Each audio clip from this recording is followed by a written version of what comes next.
جیلمی اگر تیرے میں غیرت ہے، اسلام کی غیرت ہے یا انسانیت کی غیرت ہے، سامنے آ، مناظرہ کر کے تجھے چت کر کے دکھائیں گے، مباہلے میں آ، تیرے پہ لعنتوں کو پڑھتا ہوا لوگوں کو دکھلائیں گے، صحابہ کرام کا اکرام زندہ رہے گا۔ مومن و مسلمان سے جب غلطی ہو جاتی ہے، جب وہ دنیا سے چلا جاتا ہے،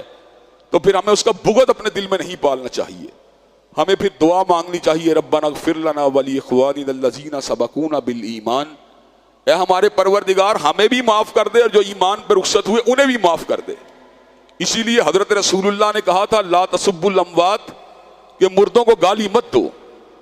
مردوں کو گالی دینا عام مسلمان بھی ہو بہت بڑی قباحت کی بات ہے، اور ان کے بارے میں دعائے مغفرت، دعائے خیر اور کلمہ خیر نہ کہنا یہ بہت بڑی محرومی کی بات ہے۔ اور اگر یہ حرکت کسی ولی اللہ کے ساتھ کی جائے یہ بہت بڑی خرابی کی بات ہے، اور یہ حرکت کسی صحابی رسول کے ساتھ کی جائے تو یہ مزید قباحت کی بات ہے، اور صحابہ کی جماعت کے ساتھ کی جائے تو بہت ہی بڑی بے غیرتی اور بے حمیتی کی بات ہے۔ جیلم میں بیٹھا ہوا ملعون، بے غیرت، بے حمیت اور دین سے بے بہرا اور فساد کو پھیلانے والا اور زمین کے اوپر خیر البریہ کو گالیاں دینے والا سیدنا امیر معاویہ کو کبھی ڈھکے چھپے الفاظ کے اندر اور کبھی اشارت کنایوں کے اندر ان پہ لعنتیں بھیجنے والا اور ان کا دفاع کرنے والوں کو ناسبی قرار دینے والا اور ان کے اوپر لعنتیں بھیجنے والا، اور پھر اس گروہ کے اندر سیدہ صدیقہ پہ تبرہ کرنے والا، سیدنا طلحہ بن عبید اللہ کو گالیاں دینے والا،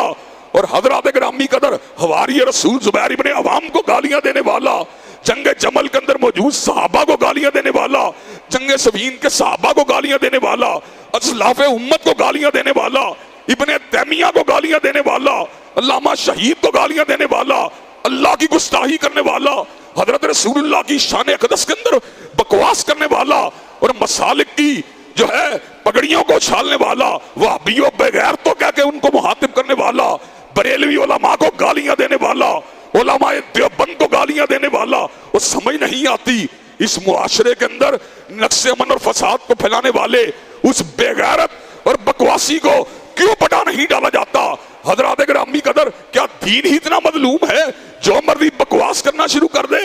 کیا دین ہی اتنا مظلوم ہے جو مرضی بے غیرتیاں کرنا شروع کر دے؟ حضرات گرامی قدر ہم نے گامدی صاحب کے خلاف بھی بات کی، لیکن اس لیے ادب کے ساتھ بات کی وہ متانت والے ہیں۔ ہم نے طاہر القادری صاحب کے افکار کے ساتھ بھی اختلاف کیا، لیکن متانت کے ساتھ اختلاف کیا، اس لیے کہ ان کے اندر بھی متانت موجود ہے۔ ہم شیعہ علماء کے ساتھ بھی بیٹھتے ہیں لیکن متانت کے ساتھ بات کرتے ہیں۔ اس کے الفاظ پہ غور کریں، میں اس کی بولتی بند کر دوں گا، میں اس میں قلعہ گاڑ دوں گا، میں نے اس کی جناب فلاں چیز کر دی، فلاں چیز کر دی، کم بابے نے پایا ہے اس بکواس کرنے والے کو، بےہودہ زبان بولنے والے کو، جسے ڈائلاگ کرنے کی صلاحیت نہیں ہے اور ہر ایک کو تو تکار کر کے بات کرتا ہے، اور سامنے آ بے غیرت چوہے چھپا ہوا ہے، کہتا ہے مجھ سے بات نہیں کرتے، کوئی بڑا سا ملا، اور بے غیرت میں تجھے قیامت تک چالی دیتا ہوں، مرکز میں آ، تجھ سے مناظرہ کرنے کے لیے تیار ہیں، مباہلہ کرنے کے لیے تیار ہیں، شرط یہ ہے لکھ کے دو تیری شکست جو ہے تیرے فرقے کی شکست ہوگی، اور لکھ کے دے بے غیرت تیری شکست ابلیس کی شکست ہوگی۔ خبیث انسان، ذلیل انسان جو صحابہ کو گالیاں دیتا ہے اس کو کوئی عزت کا حقدار نہیں ہے۔ اور مرزا جیلمی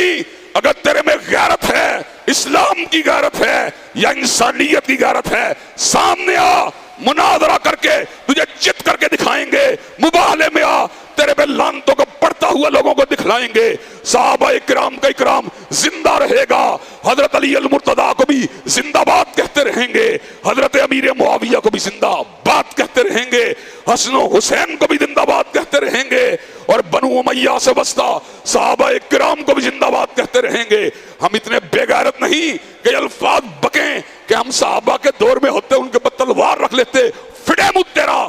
فڑے مت تیرا، تیرے منہ پہ تھوکنا چاہیے۔ اور میں یہ بات کہتا ہوں اگر انتظامیہ میں اسلام کی غیرت ہو اور شاعر دین کی پاسداری ہو تو مرزا کو عمر قید کی سزا ہونی چاہیے، پابند سلاسل ہونا چاہیے، زبان بندی کے اوپر کام ہونا چاہیے۔ کیا مرزا کی زبان بندی ہونی چاہیے کہ نہیں ہونی چاہیے؟ اور مرزا کی زبان بندی ہونی چاہیے کہ نہیں ہونی چاہیے؟ انشاءاللہ وہ مرزے چوہے بے غیرت، انشاءاللہ تجھے تیرے بل سے نکال کے چھوڑیں گے. کتنی دیر تو سکرین کے پیچھے چھپا رہے گا؟ انشاءاللہ وقت آئے گا جیلم کے چوک میں تجھے پکڑیں گے، تجھے چھتر ماریں گے، تجھے اللہ کے فضل و کرم سے جیل میں بھجوا کے چھوڑیں گے، اور اللہ کے فضل و کرم سے صحابہ کرام کے تقدس کا نعرہ لگا کے چھوڑیں گے. انشاءاللہ کابرین امت کا دفاع کر کے چھوڑیں گے انشاءاللہ.